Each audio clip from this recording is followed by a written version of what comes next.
Então, estamos todos aqui. Uma boa noite a todos. E vamos começar, continuando, encerrando hoje, as alterações do pacote anticrime no Código de Processo Penal, dando continuidade ao que nós havíamos iniciado na aula. Então, hoje a gente encerra essa parte aqui do pacote anticrime. Bom, a próxima alteração que nós temos aqui, né, falando aqui da questão, né, de algumas alterações, né, a gente até postou isso aqui na aula passada, que foi as que foram suspensas, nós chegamos a falar na aula passada do juiz das garantias e do artigo 28, né, que foi da alteração do procedimento de arquivamento. Então, continuamos. Bom, uma outra alteração que nós temos foi no artigo 122, 124 e no artigo 133 do Código de Processo Penal. Aqui as alterações foram alterações que não têm um cunho conteudista tão grande, né? Na realidade, você tinha que, antes da alteração, havia um prazo de 90 dias após o trânsito e julgado para que respeitasse esse prazo para alienação dos bens apreendidos. Isso, na realidade, foi retirado. E veio também a questão da destinação dos valores da venda, que está descrita lá no artigo 133, que o valor apurado deverá ser recolhido ao Fundo de Penitenciário Nacional, exceto se houver previsão diversa em lei especial. Né? Veio inserido o artigo 124A, que ele fala da questão dos bens de valores artísticos e culturais que podem ser destinados a museus públicos, e também a questão do artigo 133, que fala da possibilidade de utilização dos bens apreendidos ou sequestrados por órgãos de segurança pública. Então, na realidade, o que nós tivemos aqui foi mais uma questão de destinação dos bens, né? Como eu disse aqui, você tinha um prazo de 90 dias, esse prazo, na realidade, foi retirado, que exigia-se que, para que houvesse alienação dos bens, respeitasse um prazo de 90 dias do trânsito em julgado. Então, não se tem mais, né? Essa questão do 124, nós falamos que é a questão das obras de arte ou de outros bens de valor cultural artístico, e aqui a gente pôs algumas alterações, né, da questão dos bens que vão a leilão público, que podem ser avaliados, o fato de ser destinado ao Fundo Penitenciário Nacional, e o 133A, ele vem justamente regulamentando a possibilidade dos bens apreendidos ou sequestrados por órgãos de segurança pública, dessa utilização desses órgãos. Né? Que é aquela questão de carro, né? Justamente os órgãos de segurança pública poderem utilizar estes bens. Então, na realidade, não teve uma alteração conteudística, como nós tivemos em vários outros dispositivos. Bom, o próximo dispositivo é este aqui, que é o artigo 157, ele veio acrescentando o parágrafo 5º. Bom, o artigo 157, ele trata da questão da prova ilícita. E o que veio acrescentando no parágrafo 5º? Lembrando só que eu nem cheguei a colocar o 157, que a gente não teve nenhuma alteração, ele fala da questão da inadmissibilidade das provas ilícitas, que elas devem ser desentranhadas do processo, fala da questão da prova derivada ilícita, né, que são também consideradas ilícitas as provas derivadas. Então, eles tratam isso não alterou. Bom, o que nós tivemos de alteração é que o juiz que conhecer do conteúdo da prova declarada ilícita ou inadmissível não poderá proferir a sentença ou o acórdão. Então, na realidade, isso que foi suspenso pela ADI 6298. Um entendimento, né, do ministro Fux, que proferiu a decisão liminarmente, ele argumentou violação dos princípios da legalidade, do juiz natural e da razoabilidade. E disse que não tinha elementos claros e objetivos no dispositivo que poderia levar a inconstitucionalidade do dispositivo. Então, era que, na realidade, só isso aqui, ó, o juiz conhecer do conteúdo da prova declarada inadmissível não poderá proferir a sentença ou acordo. A jurisprudência, não, desculpa, a doutrina vinha entendendo, antes da suspensão, né, que isso poderia, inclusive, gerar nulidade caso o juiz que tivesse declarado a prova ilícita desse continuidade ao feito e proferisse a sentença ou acordo. De qualquer forma, em estando suspenso, teremos que aguardar o julgamento da ADI, eu coloquei aqui 9298, mas é 6298, para que a gente, na realidade, saiba se esse dispositivo vai se manter ou não. O 158. O 158 veio contemplando, aqui, desculpa, lá vou eu, a Ana, não, com calma, você dá conta. Eu sempre passando. Ele veio contemplando no dispositivo 158, do A ao F, ele veio trazendo a chamada cadeia de custódia. Isso, na realidade, já era um anseio, né, tanto da doutrina quanto da jurisprudência, quanto a questão da cadeia de custódia, da necessidade de se estabelecer parâmetros para a cadeia de custódia. Então, a nova legislação, ela trouxe ao ordenamento jurídico esse instituto da cadeia de custódia como forma de garantir a integridade e confiança dessas provas, né? Então, ele conceitua a cadeia de custódia como o conjunto de todos os procedimentos utilizados para manter e documentar toda a história cronológica do vestígio, né, daquele vestígio que foi coletado em locais ou em vítimas de crimes, né, os vestígios também que foram coletados nas vítimas do crime. E para que possa rastrear sua posse e esse manuseio a partir do seu reconhecimento até o descarte. Então, cria-se uma cadeia cronológica e documentada desse manuseio das provas, dando mais segurança e rigidez às provas, né? O início da cadeia de custódia, ele vai se dar com a preservação do local do crime ou com procedimentos policiais ou periciais nos quais sejam detectadas a existência de vestígio. Assim, o agente público reconhecer qualquer elemento de potencial, de algum interesse para a produção da prova pericial, ele fica responsável pela sua preservação. Então, fica proibida, a partir da entrada dessa lei, que foi em janeiro de 2020, fica proibida, né, a partir dessa lei, em janeiro de 2020, a entrada em locais isolados, bem como a remoção de quaisquer vestígios de locais de crime antes da liberação por parte do perito responsável. Então, é aquela questão de se preservar o local do crime e não se pode adentrar nesse local do crime até que haja liberação pelo perito, né? Inclusive, isso podendo caracterizar aquela fraude processual, né? Além do risco de contaminar a prova. Então, era, na realidade, um anseio muito grande a questão da cadeia de custódia, e a gente vai ver como a jurisprudência vai trabalhar na questão de vícios ou eventuais nulidades. Isso é interessante que hoje tem regulamentado pela OAB, mas ainda não é objeto de lei, aquela chamada investigação defensiva, né? Então, quando você tem uma preservação de uma cadeia dessa, né, esse é um instituto novo no direito brasileiro, né, assim, que um instituto também que não será tão fácil de aplicação, até porque hoje uma investigação defensiva, ela pressupõe que você tenha condições financeiras para que possa contratar peritos, né, que possam também trabalhar com uma investigação, mas até uma possibilidade de revisão de prova, né? Então, justamente para facilitar essa revisão de prova e que dá uma clareza muito melhor também às provas produzidas.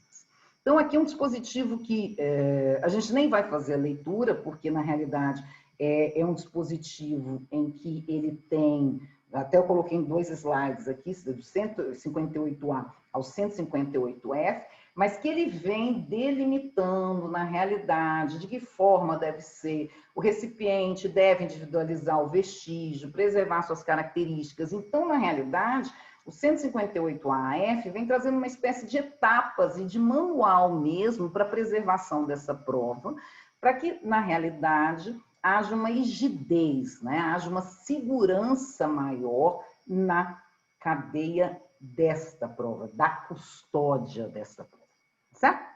Bom, e aqui nós temos também algumas alterações interessantes que vieram aqui nas chamadas, nas chamadas medidas cautelares pessoais. Bom, o que nós tivemos de alteração? As medidas cautelares, uma das maiores alterações que nós tivemos, vocês estão vendo aqui, até tomara que vocês consigam ver razoavelmente bem, que elas dependem de pedido das partes, ou quando na investigação criminal deverão ser decretadas por representação da autoridade ou requerimento do MP, não podendo mais o juiz decretá-las de ofício. Então, isso constava na legislação anterior, a possibilidade desta decretação ser de ofício e não pode mais. Agora, quanto à revogação ou substituição da medida cautelar, o juiz poderá, de ofício ou a requerimento das partes, revogar a medida cautelar ou substituí-la. Então, o que a lei veio deixando claro é que a decretação depende de requerimento das partes ou de representação da autoridade. Mas nada impede que o juiz de ofício, entendendo que não subsistam mais os elementos daquela medida cautelar, que ele as revogue de ofício ou as substitua de ofício. Como nada impede que ele volte a decretar quando sobrevierem as razões que a justifiquem. Isso é interessante, né? Lógico que, na realidade, quando ele for decretar, ele vai ter que ver o preenchimento ou não de alguns requisitos. E é interessante, a gente vai ver um pouquinho, mas aqui já diz, a prisão preventiva somente será determinada quando não for cabível a substituição por outra medida cautelar. A jurisprudência já vinha nesse sentido, né? Até vem aqui no parágrafo 6º. A prisão preventiva somente será determinada quando não for cabível sua substituição por outra medida, observado 319. E o não cabimento da substituição por outra medida cautelar deverá ser motivado, justificado, fundamentado nos elementos presentes no caso concreto de forma individualizada. Então, o que nós tivemos de alteração? Evidente que a gente já fala, isso era desnecessário, toda decisão tem que ser motivada. Sim, mas a lei veio reforçando isso, que a regra é justamente a decretação de medidas cautelares.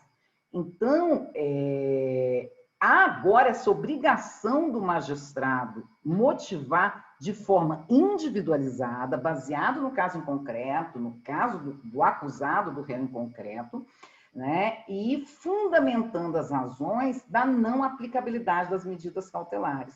E o porquê da necessidade da decretação da prisão preventiva. Não basta mais aquela alegação que a gente tinha assim, gravidade do delito, que isso era amplamente realizado pelos magistrados quando da decretação da prisão preventiva.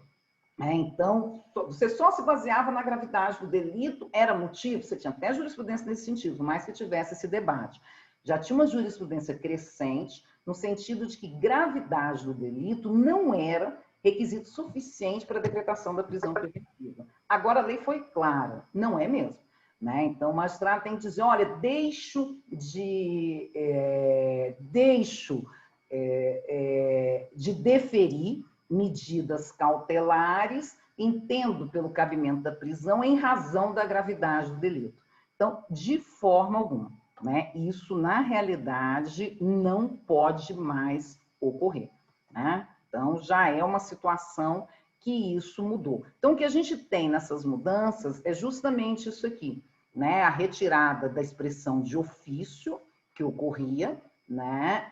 No caso da revogação, ela pode ser de ofício. É interessante que na revogação não constava a expressão de ofício, mas na decretação constava a expressão de ofício. Então, o que aconteceu foi justamente isso. Na decretação foi retirada a expressão de ofício, por não ser mais possível, e na revogação foi inserida a expressão de ofício, na revogação ou na substituição, justamente porque pode fazê-lo.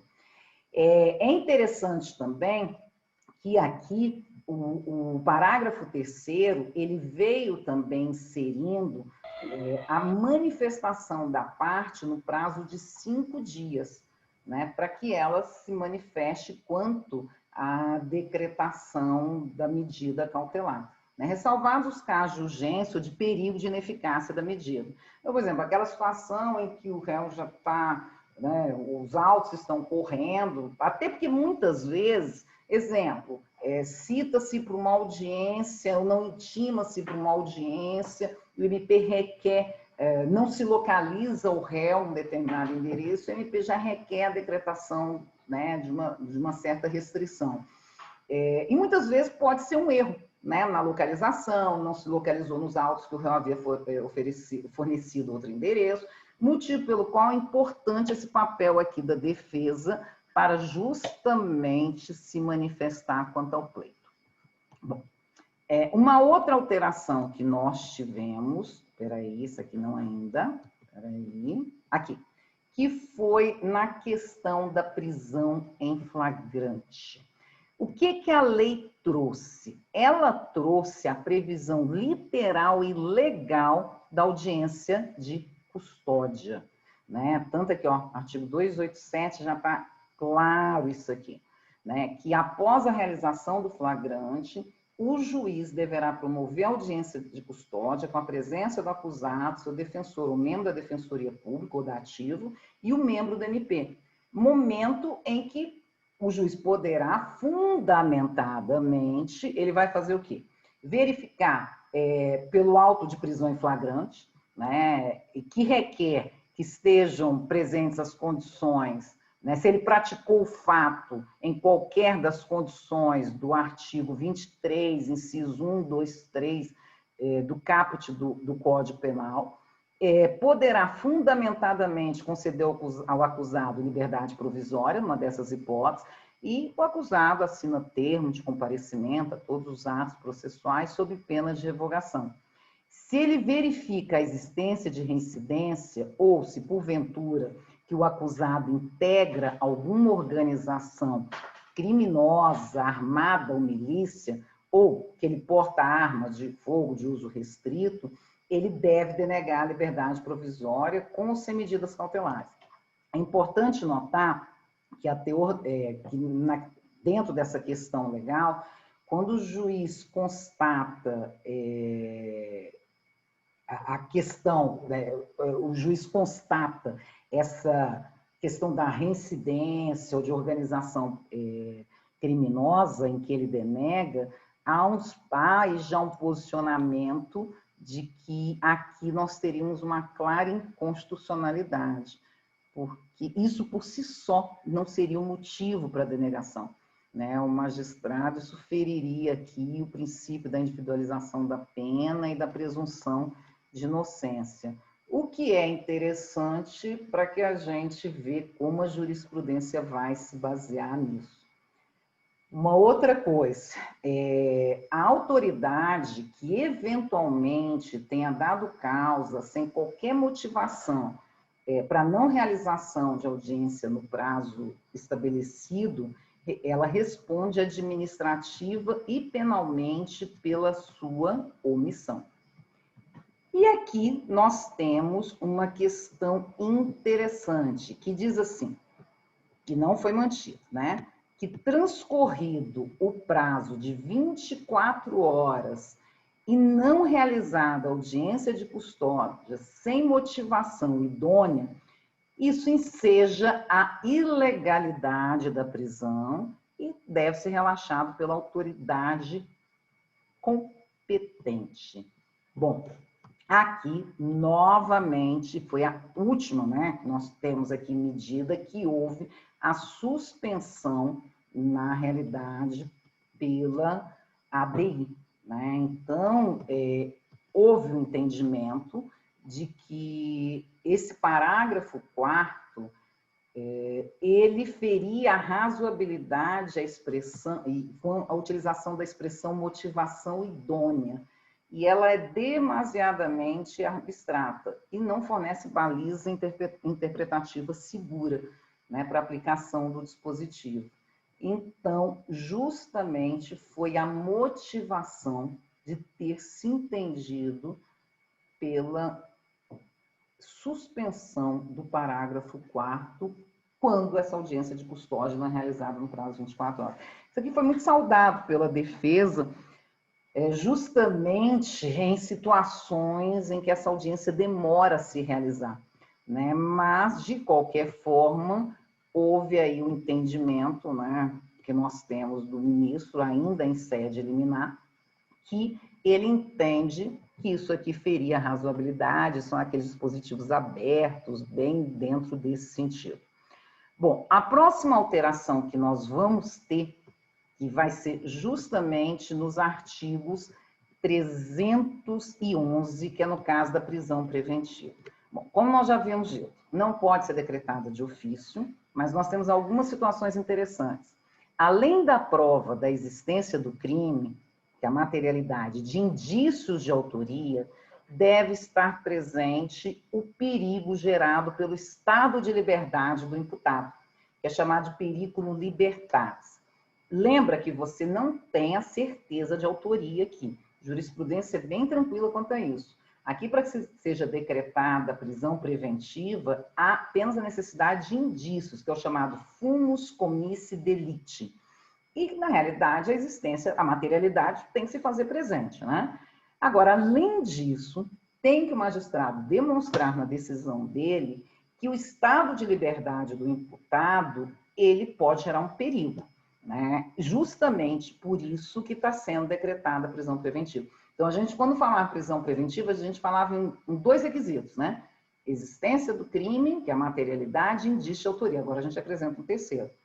A necessidade da motivação da preventiva justamente em receio de perigo e existência concreta de fatos novos ou contemporâneos. Lembra, você na realidade não pode decretar uma preventiva se são por fatos extremamente passados. Então, tem que se trabalhar que são fatos novos e contemporâneos, né? A impossibilidade da decretação da preventiva com a finalidade de antecipação de cumprimento de pena, né? Ou como decorrência imediata de investigação criminal, ou da apresentação e recebimento da denúncia. Então, assim, só porque apresentou a denúncia, só porque recebeu a denúncia, ou só porque está tendo uma investigação, isso não é motivo por si só para a decretação da preventiva. Então, o que na realidade nós tivemos aqui foram parâmetros para a fundamentação da preventiva pelo juiz, né?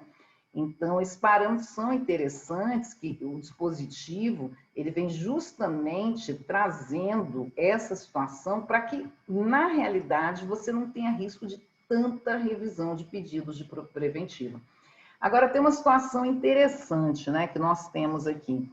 Há uma necessidade de revisão da prisão preventiva a cada 90 dias pelo magistrado. Então, a cada 90 dias, ele tem que fazer a revisão dessa preventiva, né, justamente para que informe se os elementos desta preventiva estão presentes nos autos. Isso aí está gerando uma polêmica muito interessante, justamente porque o que tem-se na realidade questionado é se isso serviria para as preventivas que foram decretadas anteriormente, né? Então, hoje tem-se um posicionamento se o magistrado tem que estar revendo essa preventiva a qualquer tempo, nesse prazo de 90 dias, né? Então, aí nós vamos ver o que a jurisprudência vai se posicionar quanto a isso, né? Dessa obrigatoriedade tem que ser de ofício, sob pena dessa prisão tornar-se legal, caso então o relaxamento da mesma.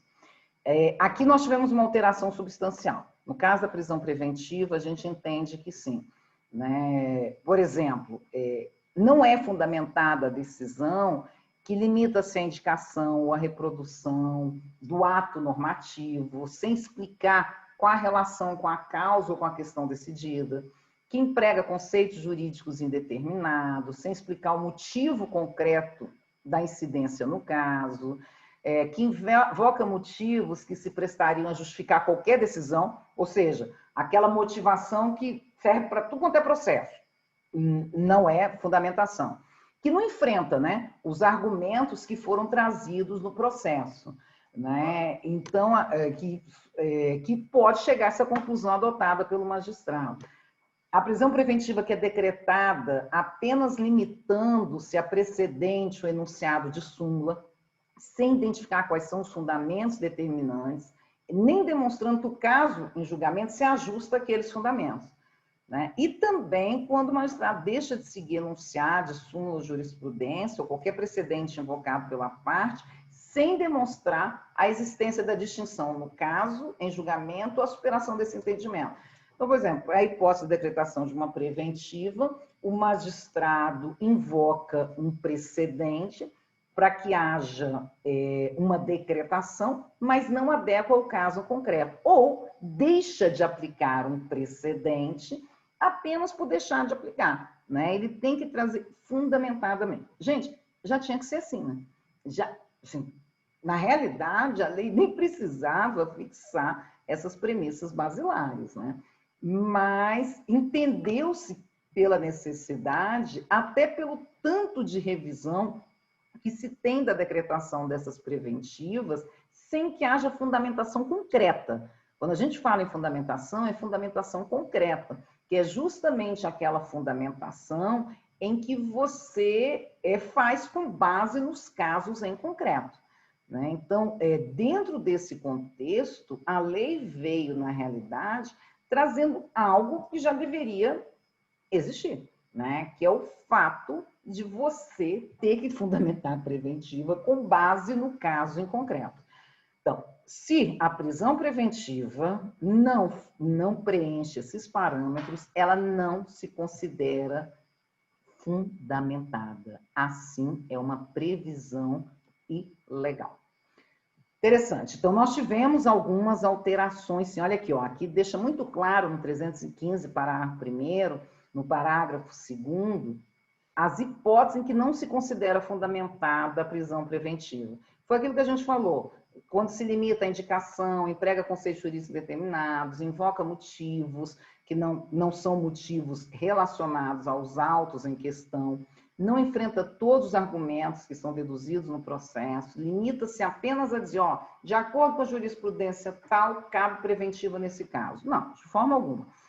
Então, nesse caso, é tida como não fundamentada a prisão preventiva. Aí o que nós vamos ter é justamente aí, já vai ser uma análise bem subjetiva, né? Se realmente houve aquela invocação, se houve realmente a fundamentação baseada no caso em concreto. Aí nós já vamos ter análises extremamente subjetivas quanto a isso, justamente para que se saiba se é hipótese mesmo de prisão, de fundamentação e de manutenção da preventiva nesses casos.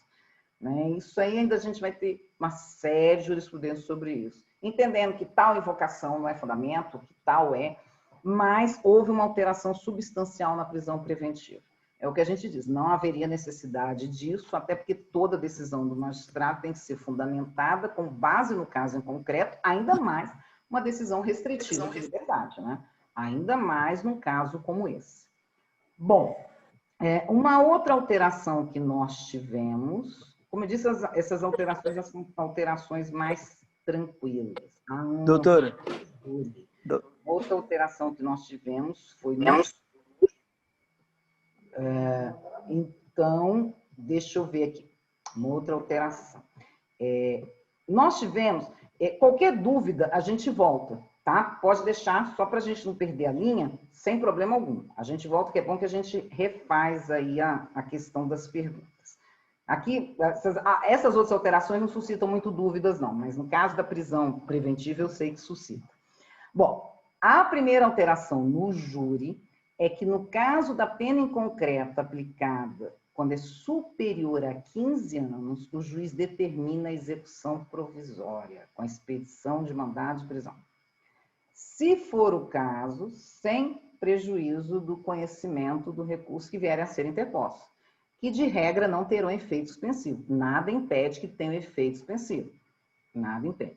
Então, aqui, o júri veio permitindo a chamada execução provisória da pena em crimes com condenação superior a 15 anos. O que nós temos aí é evidente, gente, isso aqui, o debate vai ser a que se aplica, mas vai ser aplicado para crimes praticados no ano de 2020. Mas lembro que nós temos ainda no Supremo, né, um julgamento quanto à questão da possibilidade da prisão em júri, né? Só que esse julgamento no Supremo, ele não tem essa limitação do prazo de 15 anos, né? E ele não tem também a questão, ou seja, seria, se a jurisprudência entender quanto a isso, seria em situações, na realidade, anteriores a janeiro desse ano.